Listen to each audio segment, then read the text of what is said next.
The moment his fingers closed around mine, my whole body went rigid with fear, because in the 3 seconds before he spoke, I genuinely believed I was about to be dragged into a nightmare in broad daylight, in the middle of a crowded farmer's market, with my daughter's small hand still gripping the hem of my jacket.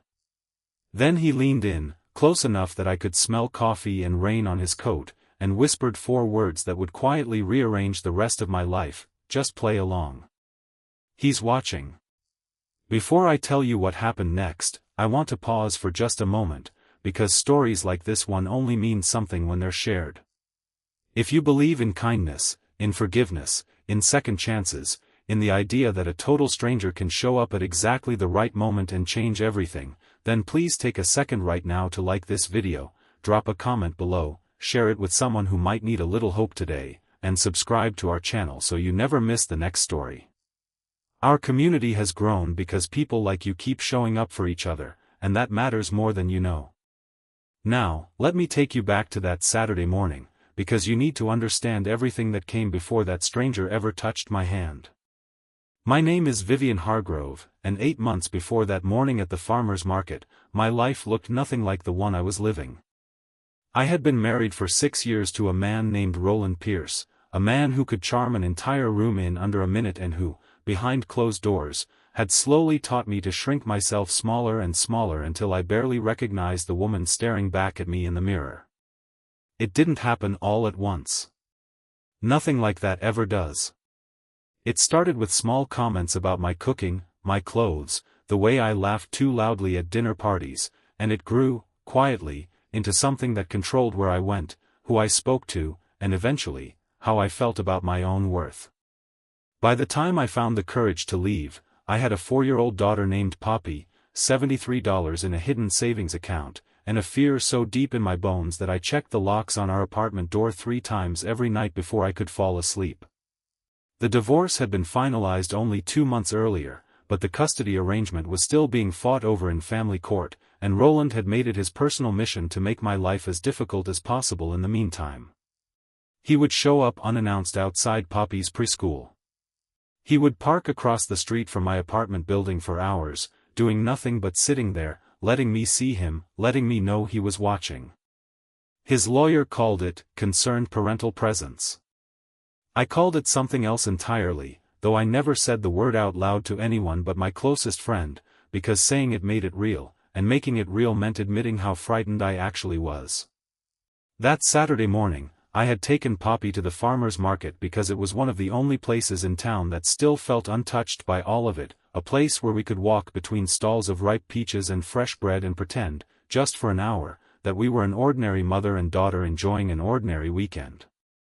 Poppy was wearing her favorite yellow raincoat even though the sky was clear, because she loved how it made her feel like a character from her favorite book, and she was chattering about a vendor who sold honey shaped like little bears when I felt it.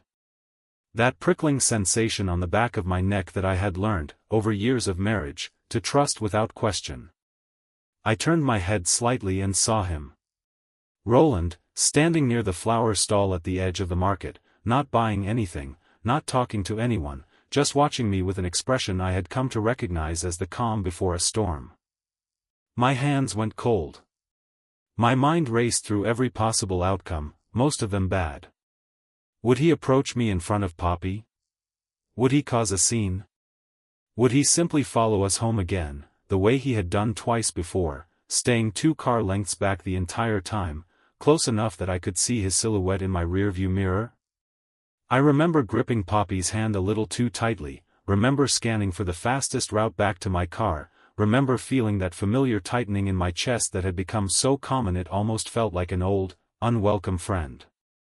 And that is the exact moment a stranger reached out, took my other hand in his, and whispered those words that changed everything.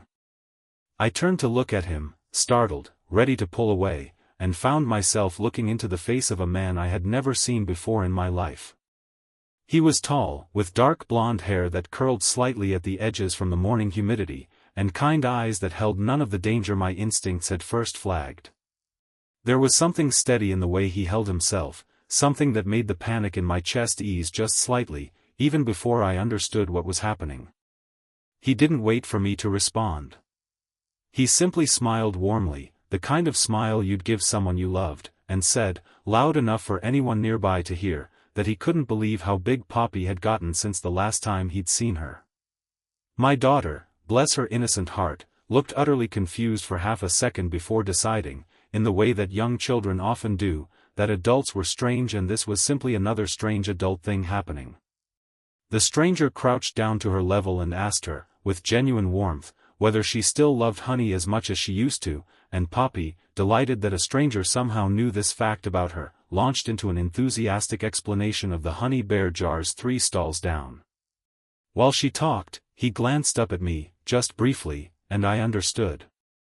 He tilted his head almost imperceptibly toward the flower stall, toward Roland, and I realized with a jolt that this stranger had seen what I had seen. He had watched my face change in an instant, had followed my gaze to the man standing too still, watching too intently, and had made a split-second decision to insert himself into a stranger's crisis because something about it had told him I needed help.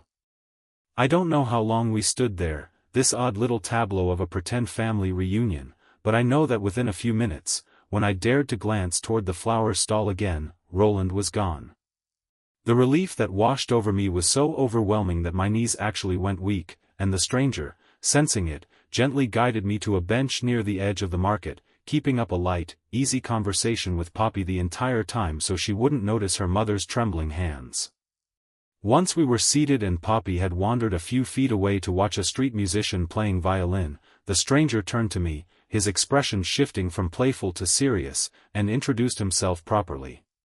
His name was Julian Ashby, and he told me, quietly and without any trace of judgment, that he hoped he hadn't overstepped, but that he had recognized something in my face, something he said he'd seen once before in someone he loved very much, and he hadn't been able to walk past it. I asked him what he meant, and for a long moment he was quiet, watching Poppy twirl in slow circles near the violinist.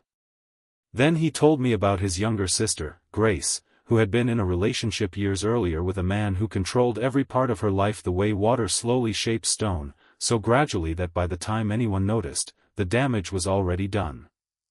Julian told me that he had sensed something was wrong for months but had told himself it wasn't his place to interfere, that Grace was an adult who could make her own choices, that pushing too hard might only push her further away. He said those words with a particular kind of pain in his voice, the pain of someone who had rehearsed an old regret so many times it had become smooth from handling.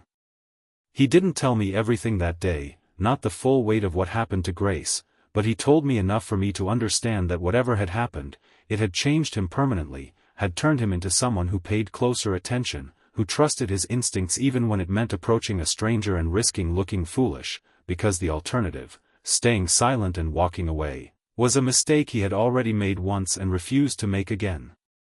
I don't know what it was about that conversation, sitting on a sun-warmed bench with honey-scented air drifting past us and my daughter twirling in her yellow raincoat nearby, but something in me cracked open just slightly, and I found myself telling this stranger things I hadn't told anyone outside my lawyer's office. I told him about Roland's calm, controlled cruelty, about the custody battle that felt less like a legal process and more like a war of attrition designed to exhaust me into surrender, about the fear that lived in my body now like a permanent tenant, about how tired I was of being afraid in a life that was supposed to finally be my own again. Julian listened without interrupting, without offering the kind of hollow advice people sometimes give when they don't know what else to say, and when I finally ran out of words, he simply said that he was glad I was safe today, and that if I ever needed someone to walk me to my car, or sit with me during a difficult moment, or simply needed a friendly face in a crowd, he would be glad to be that person, no strings attached, no expectations. I want to be honest with you, because honesty is the only thing worth offering when you're telling a true story. I was suspicious at first. Years with Roland had taught me that kindness could be a mask, that generosity often came with hidden costs, that men who seemed too good to be true usually were. So I thanked Julian politely, gathered Poppy, and went home, telling myself I would probably never see him again and that this was simply a strange, fortunate encounter I would remember fondly without ever revisiting. But life, as it often does, had other plans.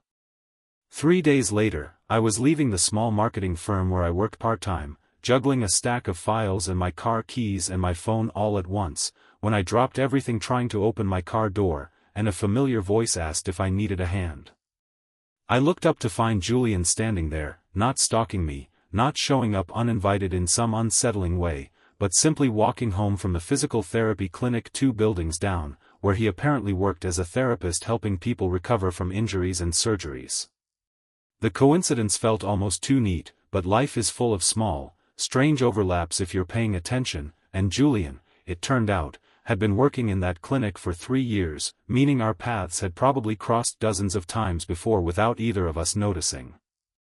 He helped me gather my things, and we ended up talking for 20 minutes in the parking lot, and that conversation turned into coffee the following week, which turned into an easy, unforced friendship that grew slowly over the following months, the way real trust does when it isn't rushed. Julian never asked for anything from me. He never made me feel like his kindness came with a hidden invoice. When Poppy had a fever and I couldn't get out of a work shift, he was the one who picked her up from preschool because my usual backup, my neighbor Rosalind, was out of town visiting her own grandchildren. When my car battery died in a grocery store parking lot on a freezing evening, Julian was the one I called, not because I had no one else, but because something in me had started to trust that he would show up, and he did, every single time. But I need to tell you that this story is not simply about a kind man appearing to rescue a struggling woman, because that would be too easy, and life is rarely that simple. The custody battle with Roland grew uglier as the months went on. His lawyer filed motion after motion, painting me as an unstable, overly emotional mother who was alienating Poppy from her father. Roland began showing up more frequently, always careful to stay within the letter of the law, always calm and reasonable in front of witnesses, always somehow managing to make me look like the unreasonable one whenever anyone else was watching. There was a particular Tuesday afternoon, sunlit and ordinary in every other way, when Roland cornered me in the parking lot of Poppy's preschool, blocking my car with his own, and spoke to me in a low, controlled voice that no passerby would have recognized as threatening, but that I felt in every cell of my body as exactly that. He told me that I would regret fighting him in court, that he had resources and patience I couldn't match, that eventually I would break, because I always broke, that was simply who I was. I remember standing there, keys digging into my palm, feeling that old, familiar shrinking sensation return, the one that had taken me years of therapy and self-work to unlearn, and for a moment I genuinely believed him. I believed I would break. But then I thought of Julian's steady presence over the past months, of the way he had shown me, simply by example, what safety could feel like, what it meant to be treated with consistent, unconditional respect, and something in me refused to fold. I told Roland, my voice shaking but audible, that I would see him in court, and I got into my car and drove away before he could see my hands trembling on the steering wheel. That evening, I called Julian, not because I expected him to fix anything, but because I needed to hear a voice that didn't make me feel small. He listened to the entire encounter, and when I finished, there was a long silence on the line before he told me something that surprised me. He said that he had actually witnessed a similar encounter between Roland and me 2 weeks earlier, from across the street, while walking to his car after a late shift, and that he had been debating whether to say something ever since, unsure if it was his place. He told me that what he had seen, Roland's posture, the way he had positioned his body to block my exit, the controlled aggression in his stance even from a distance, had disturbed him enough that he had actually written down the date and time in his phone, just in case it ever became relevant. It was such a small, quiet act of care, the kind of thing you'd never think to do unless you had already learned, through painful experience, how much small details can matter later. That detail became important sooner than either of us expected. My lawyer, a sharp, no-nonsense woman named Priscilla Whitcomb, had been building a case around a pattern of intimidation, but patterns are difficult to prove in court when the person perpetrating them is careful enough to avoid witnesses. Julian's account, along with a few other small pieces of evidence I had been quietly gathering, security camera footage from Poppy's preschool, a message Roland had sent that walked right up to the line of threat without quite crossing it, began to form a fuller picture, one that made it harder for Roland's lawyer to paint me as simply an overprotective, emotionally unstable mother exaggerating harmless behavior. I won't pretend the months leading up to the final custody hearing were easy. There were nights I sat on my bathroom floor after Poppy had fallen asleep, crying quietly so she wouldn't hear, wondering if I had the strength to keep fighting, wondering if it would simply be easier to give Roland what he wanted so the exhausting battle would end. It was during one of those low, difficult stretches that Julian told me something about his sister Grace that he hadn't shared before, something he said he needed to tell me not out of pity, but because he thought I deserved the full truth of why he had reached out to me that day at the farmer's market. Grace had stayed in her relationship for 3 more years after the point Julian first noticed something was wrong. She had eventually left, the way I had, and had spent 2 years slowly rebuilding herself, finding her footing again, finding joy again in small, ordinary things. And then, in a cruel twist that Julian still struggled to speak about without his voice catching, a drunk driver had taken her life on an entirely unrelated afternoon, on an entirely unrelated road, in an accident that had nothing to do with her past relationship at all, and everything to do with the simple, devastating randomness of the world. Julian told me that for a long time after Grace's death, he had been consumed by a strange, misplaced guilt, as though he should have somehow protected her from everything, not just her relationship but life itself, an impossible standard no person could ever meet. He said it had taken him years of grief and therapy to understand that his guilt over not speaking up sooner about her relationship, and his grief over her death, were 2 separate things that his mind had fused together into one unbearable weight. And he told me that reaching out to me that day at the farmer's market hadn't been about saving me, not really, but about finally allowing himself to act on an instinct he had once silenced, to prove to some quiet, wounded part of himself that he was capable of showing up when it counted, even if it couldn't undo what had already happened to Grace. I share this part of the story because I think it's important for you to understand that Julian wasn't some flawless rescuer sent to fix my broken life. He was a man carrying his own grief, his own regrets, his own quiet wounds, and somehow, in showing up for me, he had also been slowly finding his own way back to himself. That's the thing about real kindness, the kind that isn't performative or self-serving. It often flows both ways, healing the giver just as much as the receiver, even when neither person realizes it's happening until much later. As the court date approached, Roland's behavior escalated in ways that frightened me more than anything before. He began sending long, rambling messages late at night, alternating between apologies and veiled threats, telling me he still loved me one moment and telling me I would regret humiliating him in court the next. My lawyer advised me to save everything, to document every interaction, and Julian, without me even asking, began quietly showing up at moments when he sensed I might need a witness nearby, never intrusive, never overbearing, simply present in the way a good friend learns to be present, reading the unspoken need behind a shaky voice on the phone. The week before the hearing, something happened that I still think about often. I had taken Poppy to a small grocery store near our apartment on a bright Thursday afternoon, and as we were loading bags into the trunk of my car, Roland appeared, seemingly out of nowhere, parking his car diagonally across 2 spaces in a way that blocked my exit entirely. He got out, and for the first time since our separation, I saw something in his expression that frightened me more than his usual calculated calm. He looked unraveled, his composure cracking at the edges, and he began speaking rapidly, his voice rising, saying things about how I had turned everyone against him, how the custody hearing was going to ruin his life, how none of this would have happened if I had simply stayed and worked things out like a real wife should have. Poppy, sensing the tension, began to cry, tugging at my sleeve, asking in a small, frightened voice why Daddy sounded so angry, and something in me, some deep, protective instinct that had been quietly gathering strength over the past several months, rose up and steadied me even as my heart pounded against my ribs. I told Roland, as calmly as I could manage, that this was not the time or place, that our daughter was frightened, and that if he cared about her at all, he would let us leave. For a terrible moment, I thought he might not. He took a step closer, his hand raised slightly, and I genuinely did not know what was about to happen. That was when Julian's car pulled into the parking lot. I hadn't called him. I hadn't even known he was nearby.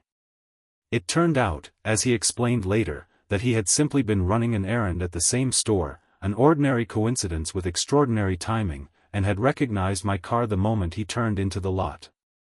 He didn't come rushing over shouting or making threats of his own.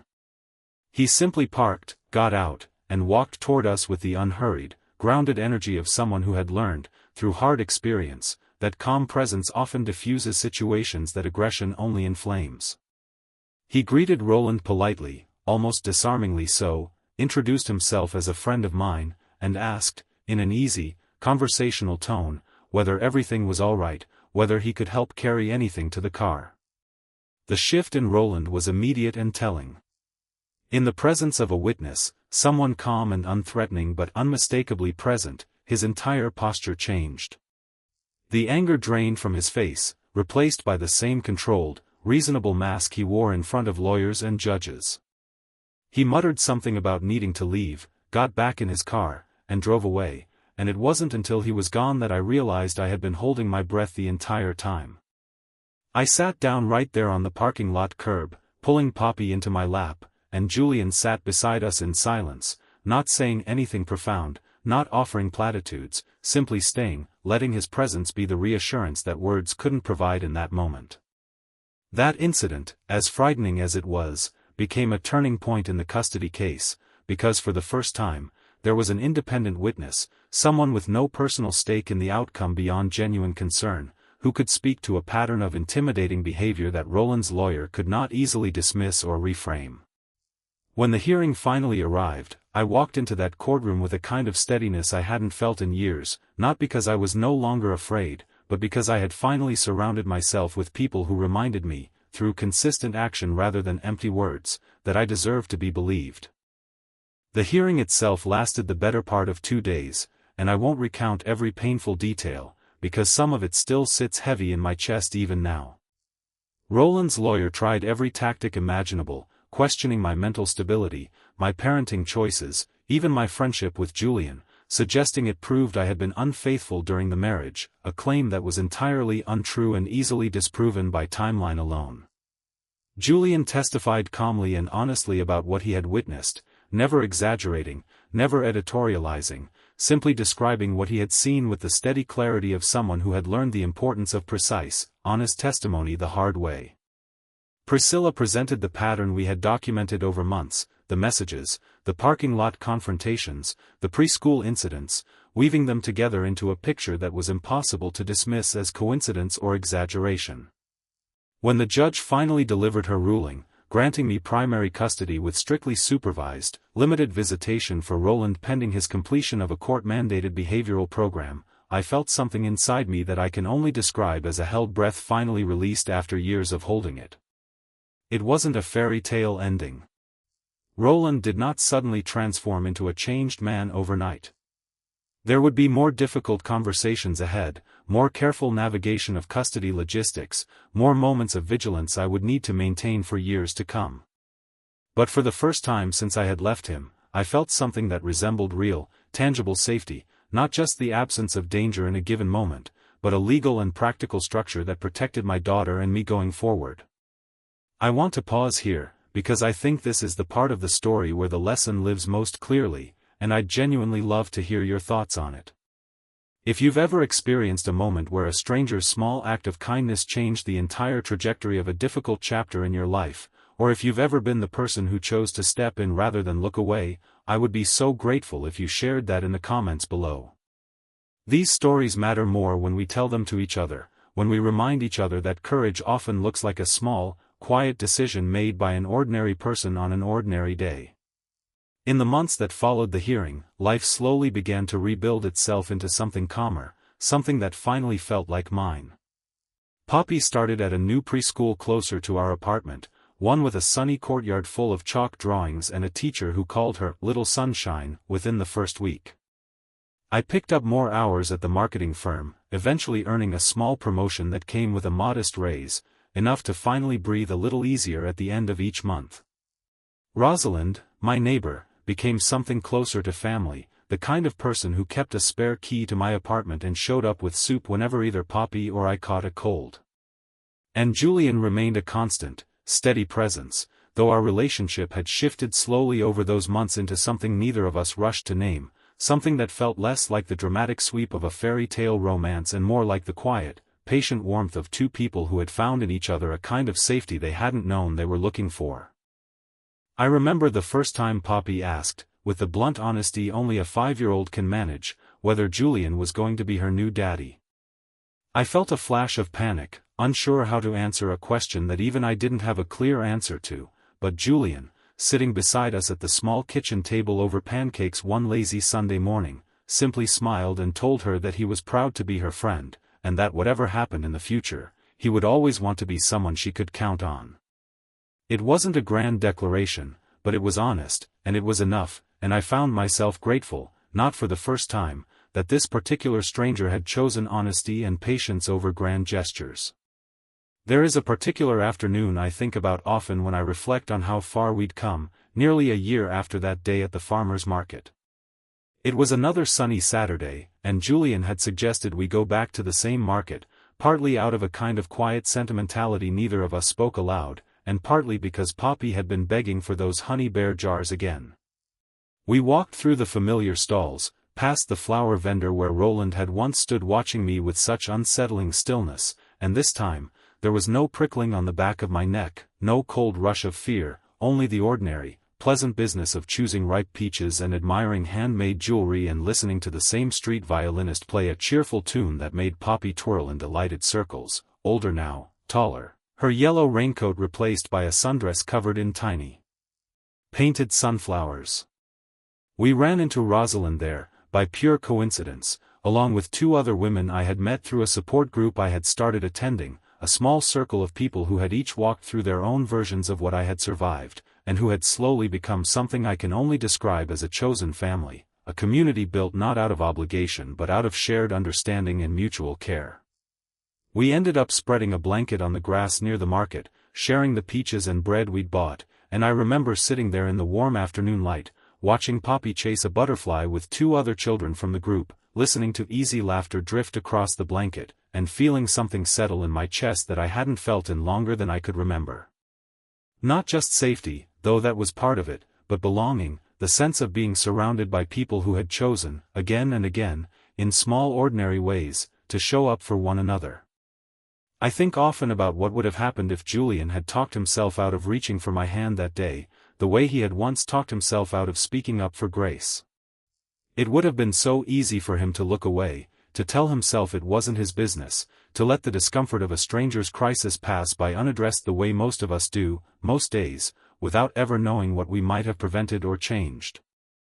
I think about how close I came, in that single moment of fear at the farmer's market, to simply being another statistic, another sad story that never found its turning point, and I think about how a single act of courage from a man who had learned the cost of silence the hardest way possible altered the entire shape of my life and my daughter's life.